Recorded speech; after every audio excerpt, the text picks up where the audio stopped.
rice, page number 27. The first year he was late for rice sowing season and had to resort to growing the GR4 variety. Actually first year जेव्हा त्यानं पहिल्या वेळेस त्यानं मुगाचं पीक घेतलं, पण second time जेव्हा त्यानं ते राईस पिकवायचं ठरवलं, actually he was late. So as per the suggestions, so many people suggest him, he would sow the GR4. This is the hybrid variety of rice. GR4 हे तुम्ही तांदूळ पेरा असं त्याला सांगितलं. GR4 नावाची हायब्रिड जात पेरायची variety that was short term and recommended by the agriculture officers at Kosbat. Actually that it was the short term hybrid seeds. हे GR4 जे आहे हे शॉर्ट टर्म पीक आहे. म्हणजे जसं की काही पिकाला 3 महिने लागणार कालावधी हार्वेस्ट होण्यासाठी, काहीला 4 महिने लागणार, काहीला 5 महिने लागणार. तर GR4 हे कमीत कमी स्पॅन लागणारं हार्वेस्टिंग लागणारं टायमिंग होता, हार्वेस्टिंग टाइम लागणारं हे होतं. त्यामुळे त्याला हे सजेस्ट केलं की तुम्ही GR4 नावाचा ब्रँड तुम्ही पेरा. The next year they decided that writer would they would start early and try to find some good traditional variety of rice to grow. आणि पुढच्या वर्षी त्यांनी ठरवलं की ठीक आहे, या वर्षी GR4 पेरून घेऊ, पण पुढच्या वर्षी आपण चांगलं प्लॅनिंगनं लवकरच पेरणीच्या कामाला लागू. And traditional variety of rice पेरायचा. जुना आपल्या भारतातलं जे ब्रँड आहे, वाण आहे बियाण्याचा, तो पेरायचा त्यांना ठरवलं. They had read about traditional varieties of rice and new that they did not require very high inputs of fertilizers. He read several books and whatever things, and he got the knowledge about traditional variety of rice. आणि त्या राईसला जास्त काही कुठल्या प्रकारचे inputs लागत नाही, खते वगैरे टाकायचं काम नाही, हे त्याला कळालं होतं. These varieties were also quite strong and resisted pest resisting quality already inbuilt in such kind of traditional crops. So that's why he wanted to sow traditional variety of rice. They were sure that it was this type of rice that would grow well in their farm where they did not use any chemicals at all. And the main purpose was they should not use any kind of chemicals or pesticides on that crop. That was the only intention. Their previous year's experience and low yield had taught them a lesson, and they were sure they would not plant hybrid this year. आणि येणाऱ्या वर्षी hybrid पेरायचं नाही हे त्याला ठरवलं. Means main intention was that he so only organic seeds and he prefer organic farming. That was the only motto behind his mission. तर त्याचं mission होतं ते की आपल्याला ऑर्गॅनिक फार्मिंग करायची, हेच त्याला ठरवलेलं होतं. In April 2005, they started to look for a good variety of traditional rice. In April 2005, they started to look for a good variety of traditional rice. Good variety of traditional rice. चांगला जुना तांदूळ कुठला तरी आपली जे पारंपरिक जात आहे तांदळाची ते पेरायची त्यांनी ठरवली. It was one of their neighbors in the village, a businessman from Mumbai who owned land, who suggested that they plant a local scented variety of rice. आणि कुठल्या तरी बिझनेसमॅनने त्याला ॲडवाइस दिला की ते local variety of rice scented असते ती पेरा तुम्ही. Most of the farmers in and around the village of Peth had switch over to hybrid. आणि सगळ्याच लोकांनी हायब्रिडला प्रिफरन्स दिला होता, पेठ आणि पेठच्या आसपासच्या लोकांनी. The younger generation of farmers thought writer was crazy to ask for the desi variety as they called it. आणि आसपासचे लोक त्याला एकदम क्रेझी समजत होते. ते assume he was a mad person. Actually desi variety of rice राहिलीच नाही तर तुम्ही मागसाल कशी आणि पेरणार कसं. That was the big issue. His regular visits to the villages around searching for good traditional variety also did not yield any results, and they were almost giving up hope. His regular visits to villages around searching for good traditional variety also did not yield any results, and they were almost giving up hope. सगळ्या लोकांनी आपल्या आशा गमावल्या होत्या कारण की traditional व्हरायटीमधून काही चांगला result मिळत नाही असं प्रत्येकाचं म्हणणं झालं होतं. Writer decided to give it one last try and spoke to Baban's father and some other elders. की writer took initiative. He wanted to convince entire farmers of the page to sow the traditional variety of crop, traditional variety of rice. की पारंपरिक पद्धतीचा आपण जुना आपला जो आहे देसी variety आहे ते आपण पेरून पाहू हे त्यानं कन्व्हिन्स केलं. Baban's father and other farmers, त्या गावातल्या लोकांना त्यांनी कन्व्हिन्स करण्याचा प्रयत्न केला. After many meaningful conversations they mention the name of Kasbai. मग आता बऱ्याचशा वाटाघाटीनंतर, चर्चेनंतर, डिस्कशन नंतर, lots of negotiations done there, and after that writer knew that there was a desi variety of rice and the name of that desi variety Kasbai. Kasbai हे एका देसी व्हरायटीचं नाव आहे. कासबाई हे एक जुना तांदूळ आहे. जसं आपण बासमती, कोलाम, काली मूछ, व्हाईट मूछ काय असेल ते, तसाच एक कासबाई नावाचा तांदूळ आहे की जो देसी व्हरायटी आहे, पारंपरिक वाण आहे. हे त्यांना after negotiation writer would know the name of the desi variety of rice, Kasbai. Kasbai is a traditional long grain rice. Long grain एकदम लांब असा तांदूळ आहे तो variety, which has a distinct aroma. आणि तो तांदूळ शिजवत असताना एक डिस्टिंक्ट अरोमा स्प्रेड होतो, सुगंध आहे तो शिजत असताना. इतका छान तांदूळ आहे तो होता. तो मच माइल्डर दॅन बासमती, थोडासा बासमतीपेक्षा कमी स्मेल, पण एक त्याचा अरोमा जे आहे तो खूपच छान. It's a long duration crop and most of the older people remember growing it years ago, but they all shook their heads when writer asked them about the seed and told him that it had disappeared. की खूप वर्षापूर्वी सगळे शेतकरी हा कासबाई नावाचा तांदूळ पेरत होते, पण today when writer asked them की what's about seeds, means where did writer get a proper seed of the kasbai, everyone unanswerable, कोणीच आन्सर देऊ शकलं नाही. कारण की त्याचं बियाणं आता राहिलेलं नव्हतं, कोणाकडेच नव्हतं. ती जात आता डिसॅपियर झाली होती, लुप्त पावली होती, कारण कोणी तिला युजच केलं नाही. कारण तांदूळ पेरत राहिलं, दरवर्षी घेत राहिलं शेतातून, तर त्याचं बियाणं तयार होत राहील ना. तो स्टॉपच झाली प्रोसेस समजा, तर तो वाण राहील का पुढच्या काळामध्ये? नाही राहणार. हे मॅटर झालं. The tales of Kasbai made them more determined to get it. पण या गोष्टीनंतर या कहाण्या ऐकल्या, खूप सुगंधी असतो, त्याचा आरोमा छान असतो, खायला छान आहे, लांब आहे, तर रायटरला ते शोधण्यासाठी आणखीन तो डेस्परेट झाला. They decided that if they did manage to get some seeds, this would be a great rice to grow. Writer decided that if they did manage to get some seeds, writer जर समजा कोणीकडून जरी त्याला बियाणं मिळालं, this would be great rice to grow, आणि हा परत चांगला ब्रँड परत आपण वाढवू, त्याला ग्रो करू असं रायटरने ठरवलं. Writer thought the government may know something about it. Writer thought government may something about it. Means there is the government department, agriculture department, whatever, की त्यांच्याकडे काहीतरी याचं माहिती असायला पाहिजे. A visit to the agriculture officer was enlightening. Means writer hope ki writer got better knowledge about kasbai from the government officers.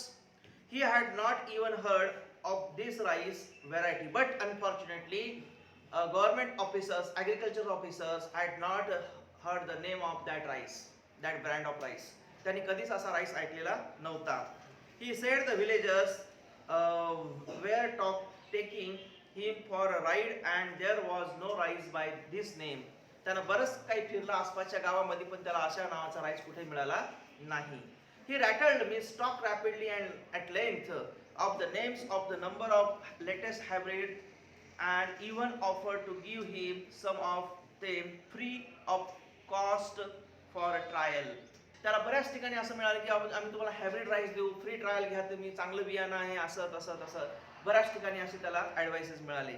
Cursing himself for wasting time with him, he moved on to the next destination. पण या गावचा त्या गावी, त्या गावचा त्या गावी, पहा किती माणूस झपाटला तो, किती पॅशनेट पर्सन आहे की जुना वाण शोधून काढायचा म्हणजे काढायचाच, त्यासाठी तो गावोगाव फिरत होता. गव्हर्नमेंट ऑफिसरला भेटला, ॲग्रिकल्चर ऑफिसरला भेटला, बट इन व्हेन, त्याला कुठेही काही सक्सेस मिळालं नाही.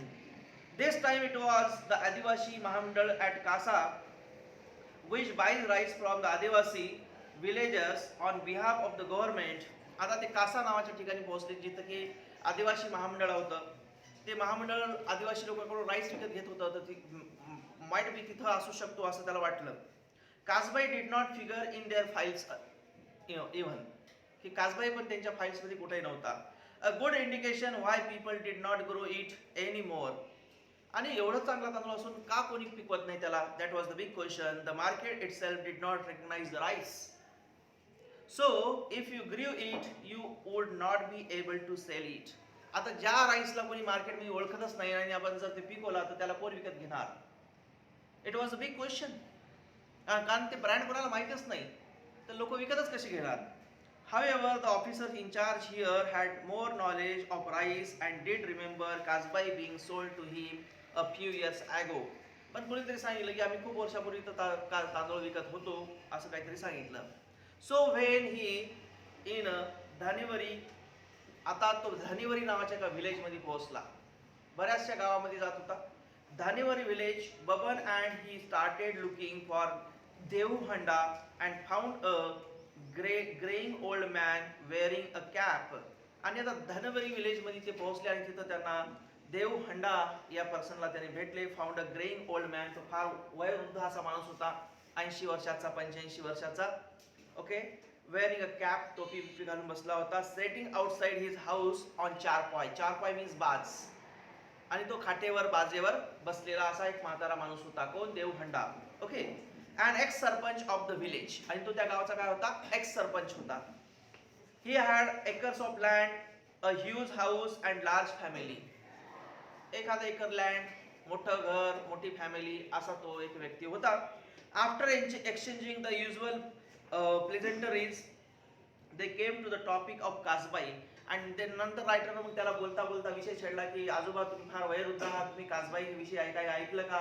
या तांदळाची जात ऐकली का तुम्ही? The mere mention of Kasbai and Devhanda drifted into the past. आणि that person, that ex-sarpanch had such a knowledge about Kasbai. His eyes turned dreamy and with a tremble in his voice he told them how the entire village at one time grew only Kasbai. And now that person spoke on that issue. आणि तो म्हातारा माणूस म्हणतो, x sarpanch देवहंडा म्हणतो की once upon a time the entire village of that की धानेवरी village only ग्रीव कासबाई. फक्त ते कासबाई नावाचंच पीक घेत होते असं त्यांनी सांगितलं. He went in past memories. They use to get only Kasbai crop. Okay, he said there was a time when people passing their village during lunch time would be force to stop and ask for meal. जर त्यांच्या गावातून कोणी जात असेल त्या जुन्या काळामध्ये खेड्यावरून आणि तो योगायोगानं लंच टाइम असेल तर ते आवर्जून त्या गावात थांबायचे आपल्या पाहुण्याकडे कोणाकडे. आणि कशासाठी? खास या भाताची टेस्ट घेण्यासाठीच.